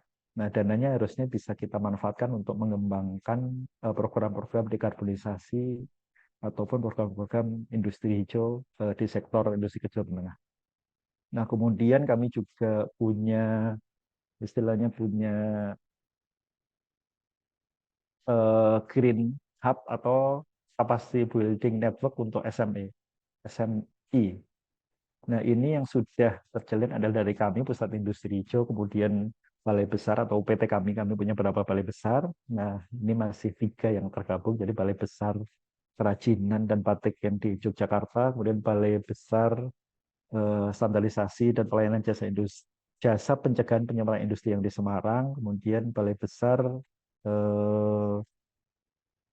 Kulit, Karet, dan Plastik yang di Jogja. Nah, itu sudah sering kami berkumpul untuk melakukan workshop atau pendampingan atau capacity building planning kepada IKM. Nah, termasuk kami juga dibantu oleh unit pendidikan kami, yaitu Poltek APP yang di Jakarta. Nah, kemudian kami juga meng-hire beberapa negeri profesional atau mungkin praktisi ya Bapak Ibu sekalian terkait dengan keahliannya adalah energi, circular economy, climate action, kemudian green design. Nah, kedepannya kami ingin membangun untuk IKM Hub ini, Green SMI Hub ini untuk kedepannya mungkin di universitas, beberapa universitas sudah bersedia membantu kami. Kami sedang menyusun program tindak lanjutnya. Nah, harapannya dekarbonisasi industri baik itu untuk energi maupun untuk limbah, karena IKM itu untuk IPBU mungkin sangat kecil dan bisa diabaikan. Tapi industri besar memang ada banyak yang gas rumah kaca terkait IPBU. Nah, kemudian, tadi Mr. Bosen menyinggung terkait dengan ESCO. Namun kalau kami mungkin akan kami tingkatkan tidak saja dari ESCO, karena kebutuhan transformasi IKM menuju industri hijau tidak saja terkait energi, tapi juga limbah, terkait dengan circular economy, dan banyak hal. Ada efisiensi operasional, kemudian ada material yang ramah lingkungan, jadi banyak hal yang harus dilakukan. Jadi kami mencoba menyiapkan regulasi dan pemainnya juga. Jadi kita bilangnya Green Industrial Service Company atau GISCO. Ada beberapa model yang sedang kami dalami. Nah, nanti kita akan menyusun kajian, kemudian pilot project, dan kami akan mengembangkan atau membangun GISCO baik sifatnya private atau swasta maupun BLU, Badan Layanan Umum di UPT-UPT kami untuk membantu industri baik teknikal maupun membantu secara finansial ya, finansial bisa dilewatkan ke GISCO untuk disampaikan ke IKM sebagai klien. Nah, itu model-modelnya banyak. Ada super GISCO, ada guaranteed saving model, ada share saving model. Kami sedang dalami dan kami mungkin akan ada studi kasus dalam beberapa bulan ke depan. Nah, kemudian kami juga ingin memperkuat ekosistem startup atau jasa industri hijau dalam mendukung IKM. Nah, sebagai contoh kan kalau kita buka websitenya CA100, jadi selain renewable energy 100, kita secara internasional juga ada circular economy 100. Jadi data 2023 ada Green Startup Indonesia itu sudah masuk, sudah dikurasi oleh mereka. Nah, ini alangkah baiknya bisa kita linkirkan dengan industri besar dan dengan IKM. Tentu saja upaya ini atau effort ini kami percaya akan lebih cepat dalam mensukseskan program-program dekarbonisasi atau green transformation untuk IKM kita di Indonesia. Nah, mungkin Bapak Ibu sekalian, dari saya bahas-bahasnya mungkin seperti itu. Kalau ada pertanyaan mungkin nanti kita bisa kita dalami elaborasi lebih lanjut di sesi selanjutnya. Terima kasih. Assalamualaikum warahmatullahi wabarakatuh.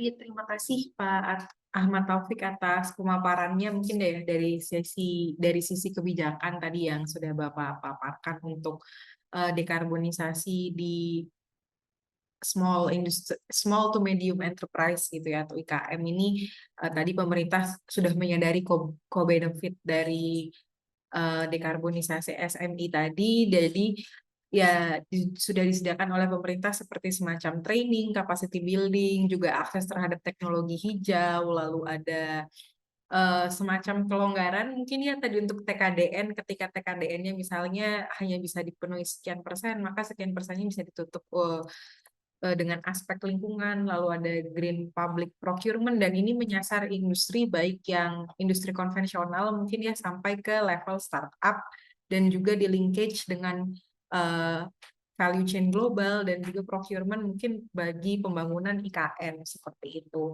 Nah, silakan Bapak Ibu sekalian, jika ada pertanyaan bisa langsung dituliskan di kolom chat, mohon menyebutkan nama dan juga asal institusinya, atau mungkin jika Bapak Ibu ada yang ingin langsung bertanya, boleh langsung raise hand mungkin.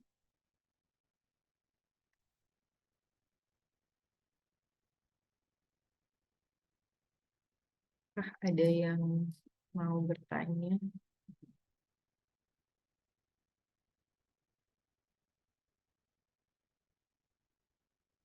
Mungkin kalau belum ada yang bertanya nih, saya duluan yang bertanya sebelum Bapak Ibu nanti mungkin kepikiran pertanyaannya gitu.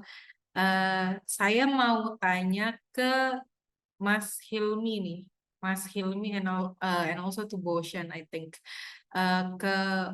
Kalau dari Mas Hilmi sendiri, selama melakukan survei baik yang tadi langsung maupun secara tidak langsung, dari kacamata pelaku usahanya sendiri nih, dari kacamata pelaku usaha UKM-nya ini tuh sendiri, itu kira-kira mereka melihat tantangan dan juga kesempatan dekarbonisasi di industri mereka masing-masing ini seperti apa sih untuk di konteks Indonesia? Dan juga mungkin the same question also goes to Boshan. How do they see the challenges and opportunities presented for decarbonization from their respective industry sector, but how do they perceive these challenges, the SME players? Jadi mungkin silakan kepada Mas Hilmi dulu, mungkin baru ke Boshan. Oke, terima kasih Bu Sia atas pertanyaannya. Jadi terkait tantangan dan juga peluang dari UMKM ini dan bagaimana mereka melihatnya. Jadi apa yang kami temui selama survei itu, UMKM memiliki tantangan dari awareness mereka terhadap krisis iklim ini tersendiri. Mereka juga belum tahu terkait krisis iklim yang terjadi ini akan berdampak pada bisnis mereka sendiri. Kebanyakan dari mereka ini lebih berfokus bagaimana mempertahankan usaha bisnisnya ini. Lalu peluang yang ada dari sektor UMKM ini seperti penggunaan bahan baku yang sudah tidak dipakai lagi menjadi bahan bakar. Seperti pada contoh ketika saya melakukan survei di usaha furniture, mereka menggunakan sisa-sisa kayu mereka sebagai wood chip, sebagai bahan bakar untuk memanaskan pengeringan mereka gitu. Jadi ada beberapa proses mereka yang membutuhkan pemanasan, lalu tidak memakai batu bara, namun memakai sisa-sisa dari hasil limbah mereka. Jadi seperti ini yang bisa menjadi opportunity bagi UMKM seperti circular economy dan semacamnya seperti itu. Oke, terima kasih Mas Hilmi, and then Boshan. Yeah. Sure. Yes. Yeah. I think for SME, I think the challenge they're facing, or from their perspective, really is they don't know much about the potential, technology potential, what can be done. And this lack of information, lack of solution is kind of a big barrier, as I mentioned earlier. And also the upfront cost is for them is kind of prohibited for them to do things. So that's why the government decision maker has a role to play to help them. And there's a benefit for them because energy efficiency improvement help them to lower cost, operation cost, energy cost. So really benefit for them, but they don't have a capital to do that. So how to help them and really is make them to really do the make effort to do energy efficiency. I think this is really important. Yeah. Oke, thank you so much for your answer.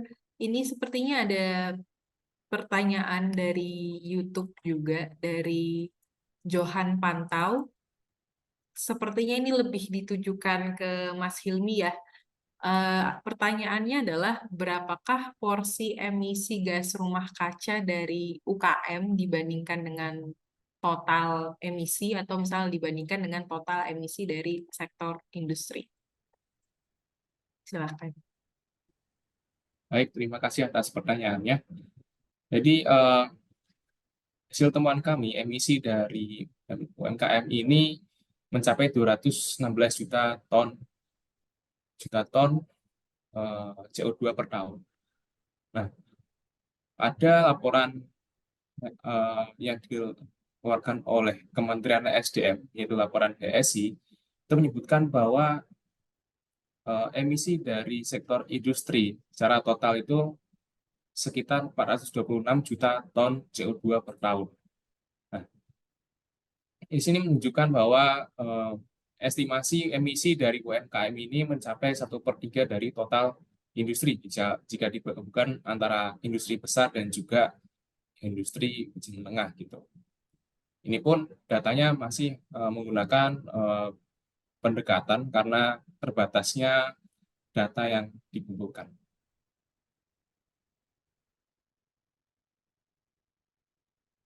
Oke, terima kasih Mas Hilmi atas jawabannya. Semoga menjawab tadi ya pertanyaan dari YouTube tadi. Ini saya lihat ada yang raise hand dari BIDUPK, Wahyu Nindya. Silahkan Mbak pertanyaannya. Mungkin boleh perkenalan dulu sebelumnya dan pertanyaan ditujukan kepada siapa? Baik, terima kasih banyak Mbak. Saya Nindi dari Bank Indonesia. Terima kasih sekali Bapak-Bapak sekalian. Menarik sekali tadi hasil kajiannya dan juga sharing terkait UMKM hijau. Di mana kami juga memang saat ini concern terhadap UMKM hijau. Gitu. Nah ini menjadi sangat menarik. Namun ada beberapa pertanyaan yang mungkin pertama ke Pak Hilmi. Tadi kan disebutkan bahwa UMKM ini masih banyak yang emisinya tinggi gitu ya, khususnya tadi di agriculture. Nah, apakah boleh di-share gitu bagaimana cara menghitung emisi karbon untuk UMKM? Karena memang saat ini dari sisi UMKM kami ada UMKM binaan gitu ya, mungkin kami belum tahu gitu cara mengukur bagi UMKM ini secara simpel emisi karbon yang mereka keluarkan, terus nanti juga menghitung berarti kan kalau misalnya dia sudah bertransformasi misalnya berapa sih emisi karbon yang akhirnya bisa dia kurangi. Jadi mohon informasi cara perhitungan yang dimungkinkan dihitung sendiri oleh UMKM, jadi tidak rumit. Lalu yang kedua terkait tadi ada di apa hasil ini ya kesimpulannya ya sarannya terkait insentif. Nah, mohon juga pencerahan insentif apa sih yang diperlukan untuk UMKM untuk mau go green?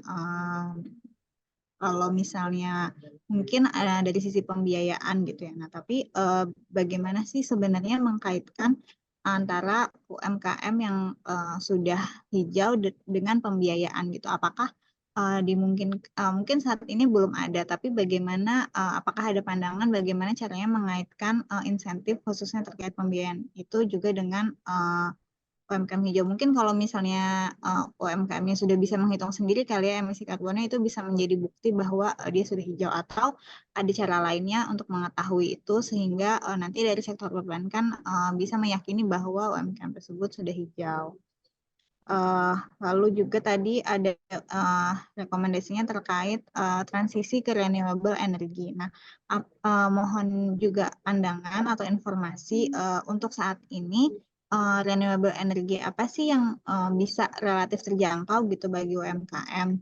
Apakah karena kan memang kendala UMKM salah satunya juga dari sisi permodalan gitu. Nah, apakah ada yang sudah bisa digunakan gitu ya yang terjangkau untuk UMKM?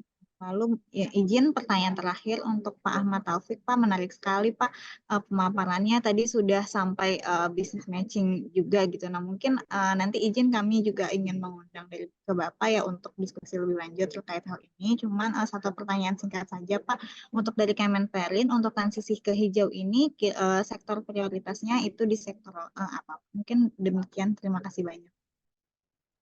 Terima kasih Mbak Nindi. Ini mungkin saya sedikit rangkum ya pertanyaannya. Ini yang ada 3 pertanyaan sepertinya untuk Mas Hilmi nih. Yang pertama, bagaimana cara menghitung emisi UKM tadi?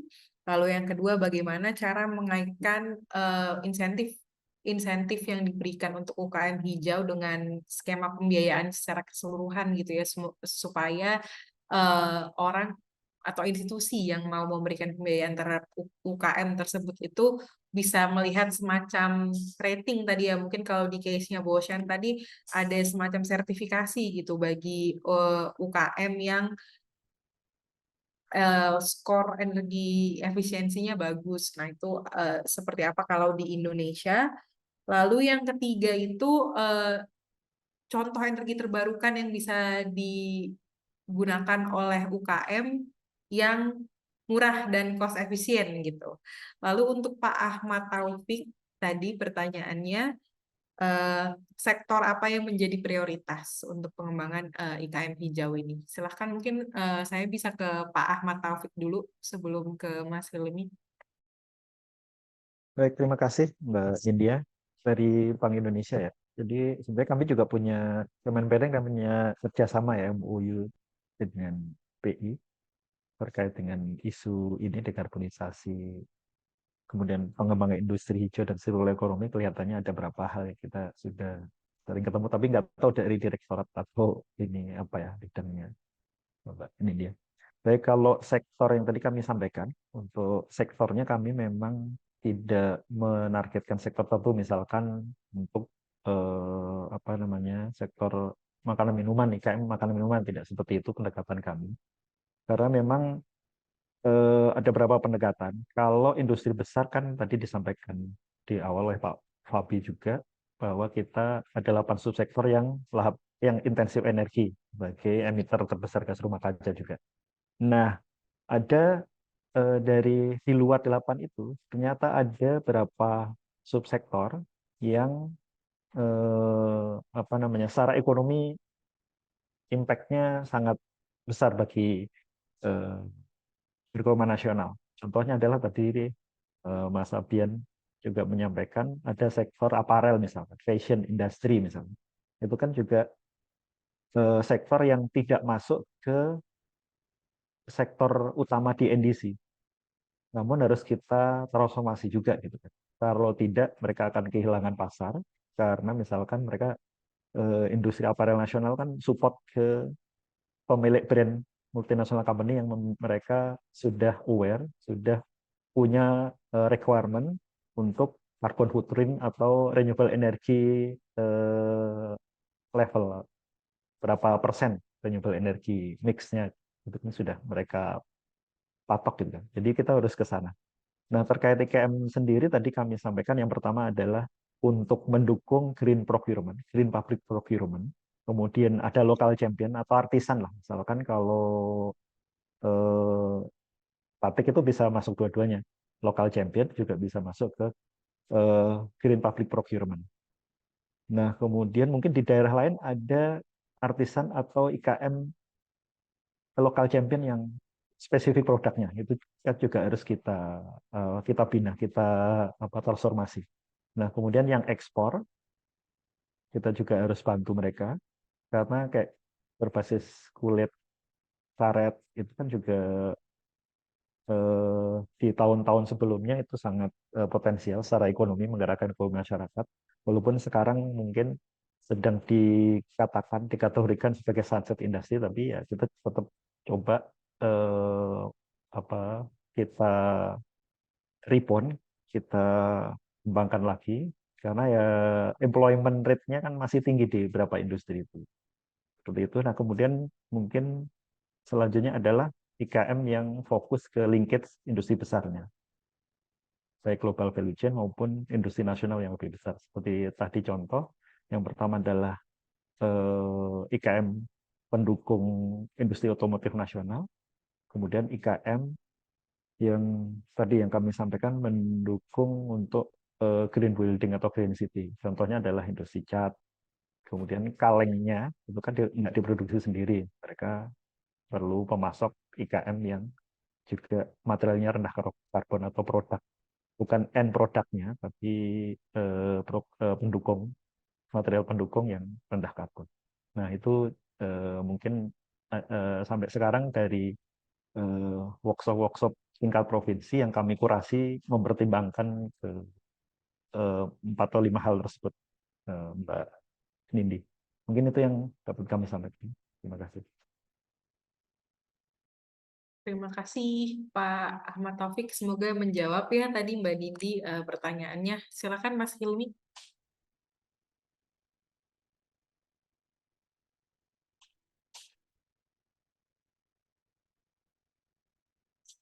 Mas. Masih tinggal. Ya. Terima kasih Ibu atas pertanyaannya. Jadi pertanyaan pertama, kalau saya tidak salah, bagaimana cara menghitung emisi dari UMKM tadi ya. Jadi yang dilakukan survei kami dalam menghitung emisi itu kami mendata bagaimana cara mereka mengkonsumsi energi, seperti seberapa banyak listrik yang mereka pengeluaran listrik mereka dalam sebulan, seberapa banyak limbah yang mereka hasilkan dalam sebulan, dan juga mungkin misal mereka menggunakan boiler, itu dihitung juga. Misal bahan bakarnya masih menggunakan batu bara atau sudah diganti wood chip, itu yang nanti dihitung. Nah, konsumsi energi ini nanti akan dikonversikan menggunakan unit faktor emisi yang biasanya dikeluarkan oleh KLHK gitu, atau di IPCC juga ada. Lalu untuk skema pembiayaan hijau atau investasi hijau ya kalau nggak salah tadi, jadi apa yang kami temukan, jadi investasi hijau ini lebih kepada bagaimana UMKM itu mendorong bisnisnya atau usahanya supaya jadi lebih hijau, sehingga menarik pendanaan dari sektor finansial. Karena mungkin ada beberapa sektor finansial yang sudah memulai kampanye terkait pendanaan hijau itu sendiri. Sehingga mereka lebih memilih untuk melakukan pendanaan pada bisnis atau sektor yang sudah hijau. Lalu terkait energi baru terbarukan yang murah. Jadi seperti yang sudah saya sebutkan tadi, usaha furnitur yang pernah kami survei di Jepara itu sudah melakukan yang namanya menggunakan energi baru terbarukan lewat limbah mereka. Karena furnitur pastinya limbahnya adalah serpihan kayu atau wood chip. Wood chip ini digunakan sebagai bahan bakar mereka. Lalu juga ada juga opsi gratis dari panel surya Jadi panel surya ini tidak dipasang langsung dari apa namanya, dipasang langsung ke UMKM-nya, tapi lebih ke penyedia jasa kayak ESCO gitu. Lalu unit UMKM sendiri bisa beli listrik dari penyedia jasa pemasangan panel surya. Baik, gitu. Ya, terima kasih Mas Hilmi. Ini saya lihat ada satu lagi pertanyaan. Mungkin satu pertanyaan terakhir kali ya melihat keterbatasan waktunya juga. Eh, dari Ibu Lani ya ini dari Apindo untuk Bapak Ahmad Taufik. Apakah boleh Pak di-share tentang insentif enabler-nya juga? Mungkin ini dalam konteks untuk IKM tadi ya. Dan apakah ada tools juga yang dikembangkan untuk mengukur carbon footprint produk dan korporasi. Lalu ada juga tadi Bapak menyebutkan mengenai company profile. Nah, apakah ada platform yang bisa diakses secara umum mungkin ya untuk melihat program-program apa saja yang dibuat oleh eh, company-company binaan PIH tadi Pak yang untuk green IKM. Silakan Pak. Terima kasih. Baik, mungkin Acak nggak apa-apa ya, seingat saya tadi. Jadi terkait dengan metode, sebenarnya pertanyaan tadi sebagai sudah dijawab Mas Pian Hilmi ya. Jadi terkait bagaimana menghitung emisi gas rumah kaca. Memang saat ini yang dipakai adalah corporate carbon footprint. Jadi ada inventarisasi gas rumah kaca yang sumbernya atau kitab sucinya memang IPCC 2006, terus kemudian refinement 2019.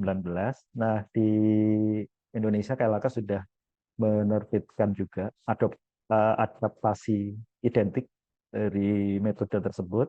Ada 3 buku, warnanya lupa saya, kuning, oranye, sama hijau. Ada yang limbah, ada yang energi, ada yang industrial process and product use. Ada 3 itu. Nah, itu yang dipakai. Dan saya yakin kajian tadi, kajiannya IESR juga menggunakan itu, saya pikir. Nah, kemudian memang ke depannya kita melihat ada potensi untuk istilah mengupgrade atau shifting dari corporate carbon footprint menjadi produk carbon footprint. Nah, memang saat ini kebijakannya belum ada, Kementerian Perdagangan baru membuka wacana dan merapatkan, tapi pada intinya kami tidak mau itu dijadikan mandatori atau membebani industri. Jadi memang kebijakannya kita siapkan, namun kita lakukan penyiapan industrinya dulu. Jadi industrinya itu diangkat dulu, tapi kebijakannya juga akan disiapkan gitu. Jadi jangan diwajibkan dulu, tapi industrinya masih jauh di belakang. Karena proses iterasi atau proses lesson learn dari workshop yang kami lakukan, industri jangankan melakukan transisi energi renewable energi dulu ya, mereka banyak industri kita yang terkait untuk electrical safety atau thermal safety-nya belum solid, belum mapan gitu, belum sesuai kaidah keselamatan kerja gitu. Jadi kami lakukan atau kita backward dulu, kita tarik ke belakang dulu pembinaannya.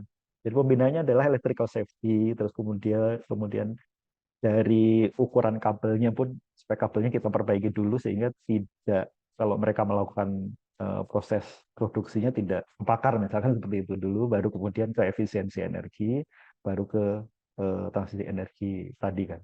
Nah, hal seperti itu yang terus kita lakukan. Nah, kemudian platform ini sedang kami susun. Jadi readiness level. Jadi kan kami melakukan kurasi bersama Pemprov provinsi ya, dibantu beberapa tenaga ahli. Nah, itu mungkin readiness level sifatnya.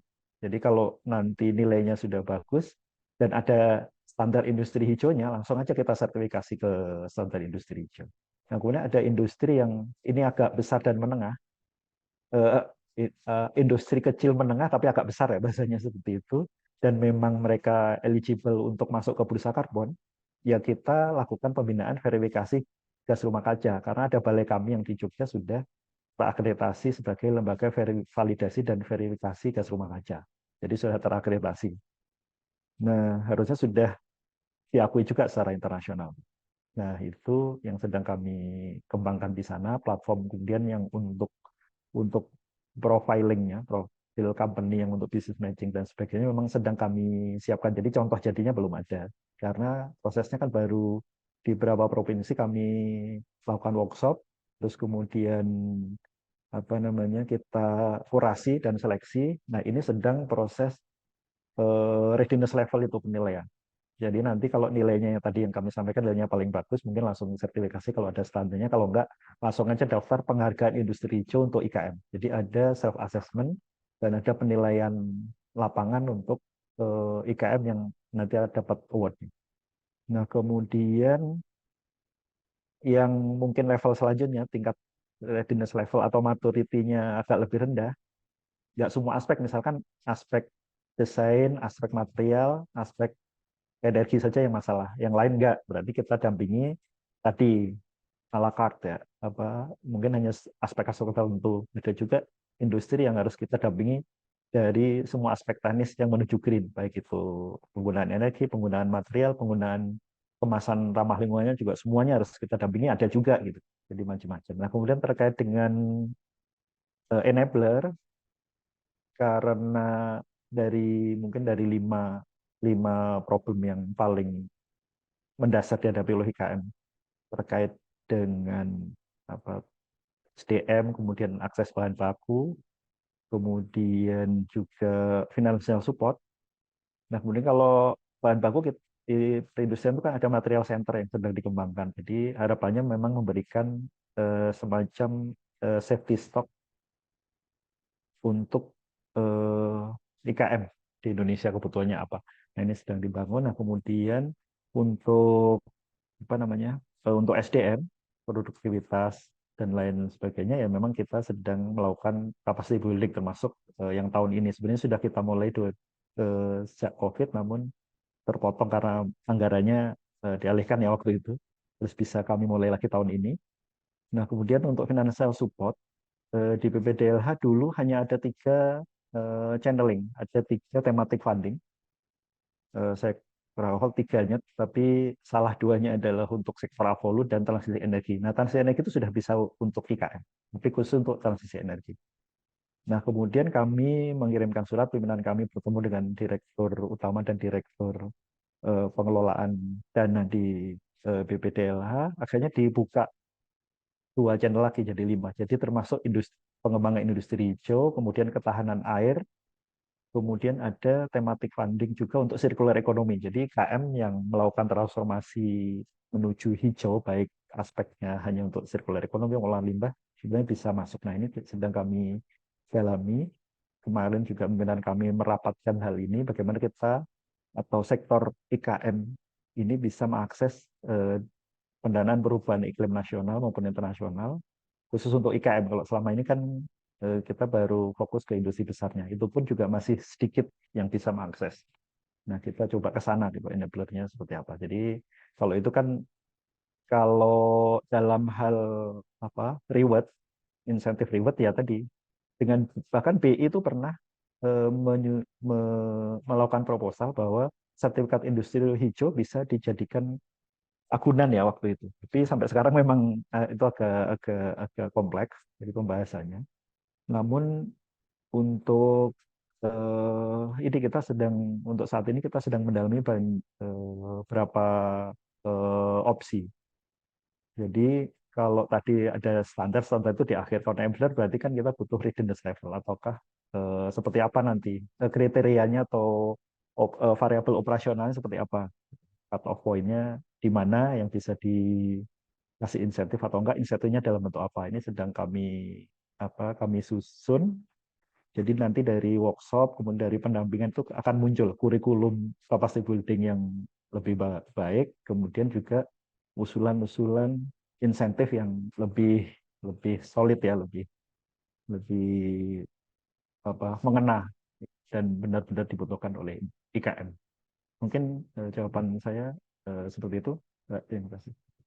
Terima kasih banyak Pak Ahmad atas jawabannya, dan karena ini waktu juga sudah menunjukkan pukul 12, maka sesi diskusi panel dan sesi tanya jawabnya sudah berakhir, dan saya mengucapkan terima kasih banyak bagi para presenter yang telah memaparkan materinya sejak tadi pagi. Ada Mas Hilmi dari ISR, lalu ada Bosyan juga dari LBNL, dan juga Bapak Ahmad Taufik dari Pusat Industri Hijau Kementerian Perindustrian. Semoga apa yang dipaparkan ini bisa menjadi sebuah informasi baru bagi para Bapak, Ibu, dan hadirin sekalian.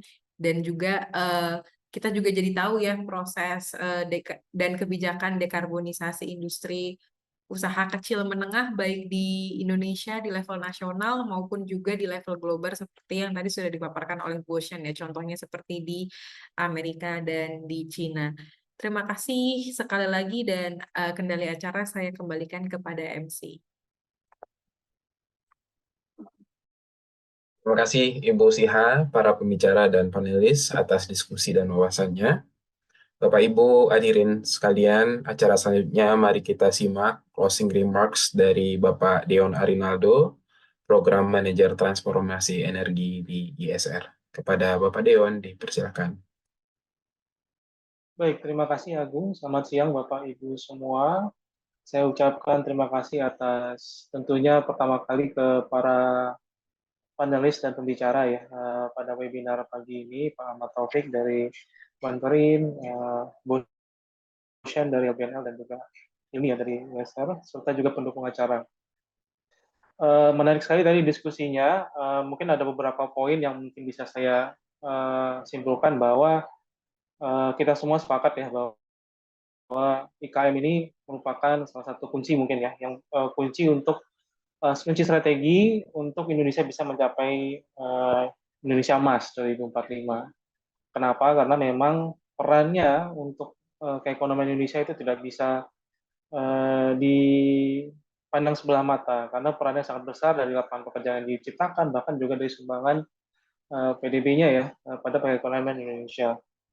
Nah, sehingga upaya dekarbonisasi atau transisi energi dan mendorong evolusi dari UKM agar memulai mengadopsi praktek-praktek yang lebih berkelanjutan dan juga mungkin hemat energi dan juga mengadopsi energi bersih merupakan suatu keharusan ya, agar UKM ini juga menjadi suatu prasyarat mungkin bagi UKM bisa naik kelas sehingga tetap bisa menjadi tumpuan mungkin pertumbuhan ekonomi ke depannya.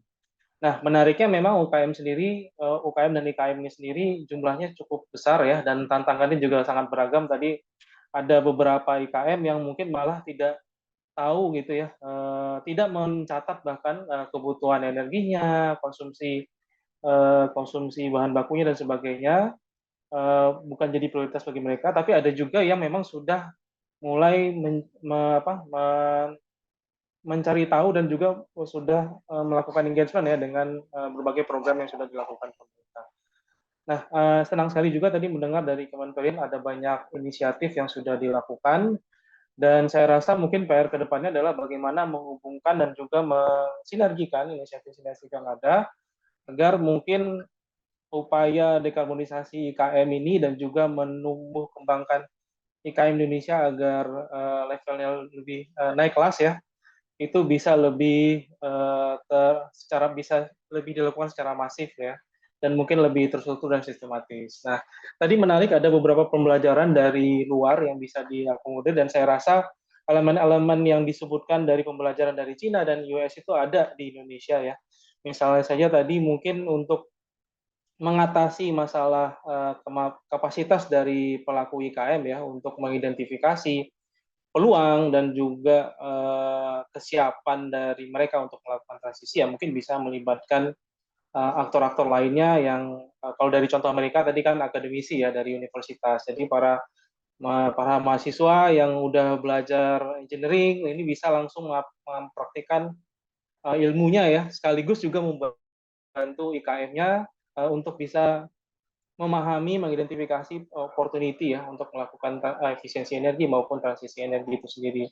Di satu sisi IKM-nya dapat informasi yang mereka butuhkan dan kapasitas yang mereka tidak punya ya, dan di sisi lain mahasiswanya dapat pembelajaran. Nah, program serupa sebenarnya sudah dilakukan di Indonesia ya, misalnya program MBKM ya, mereka belajar kampus mereka. Jadi dan juga tadi ada bagaimana mungkin standarisasi ya, mungkin udah banyak fokus ke standarisasi, ini bisa dikaitkan dengan upaya tadi untuk mendapatkan pendanaan. Jadi mungkin standarisasi selain sosialisasi juga mungkin bisa menjaring minat ya untuk UKM yang mau melakukan upgrade, dan ini penjaringan ini juga bisa membuat proyek-proyek ini bisa dibundle dan nanti pendanaannya mungkin bisa dibuat dalam satu program yang lebih masif dan sehingga bisa lebih low cost. Nah, ada banyak opportunity. Saya sendiri excited ya tadi mendengar ada banyak program yang disampaikan, pembelajaran yang disampaikan, dan saya rasa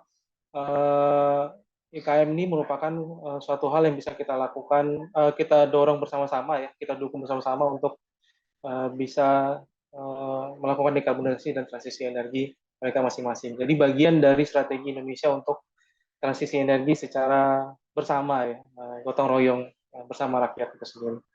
Dari saya ucapkan terima kasih sekali lagi kepada Pak Ahmad Taufik, Pak Bosyan dan Hilmi serta MC moderator acara siang ini. Demikian yang mungkin penutup dari saya. Semoga kita dapat bertemu lain kali di kesempatan lain untuk lanjutkan diskusi dan mungkin juga mendiskusikan solusi-solusi yang lebih implementatif ya untuk mendukung upaya IKM melakukan transisi energi ini sendiri. Sekian, saya kembalikan ke MC. Assalamualaikum warahmatullahi wabarakatuh. Terima kasih Pak Deon atas closing remarks-nya. Hadirin sekalian, kini kita telah masuk di penghujung acara webinar Peluang Dekarbonisasi Usaha Kecil dan Menengah di Indonesia dan Pembelajaran dari Pengalaman Global. Kami mengucapkan terima kasih banyak atas perhatian serta partisipasi Anda. Mohon maaf jika terjadi ketidaknyamanan atau kesalahan selama acara berlangsung. Bapak Ibu diharap dapat mengisi survei evaluasi acara hari ini yang dapat di-scan melalui QR Code yang tertera pada layar atau yang terdapat dalam kolom chat Zoom masing-masing. Untuk materi presentasi dan juga siaran tunda dari webinar ini dapat diakses melalui kanal YouTube ISR Indonesia dan juga di website Indonesia atau shortcutnya di s.id/dekarbonisasi UKM. Saya Agung Marsalindo pamit undur diri. Sampai jumpa pada kesempatan selanjutnya. Wassalamualaikum warahmatullahi wabarakatuh. Selamat siang.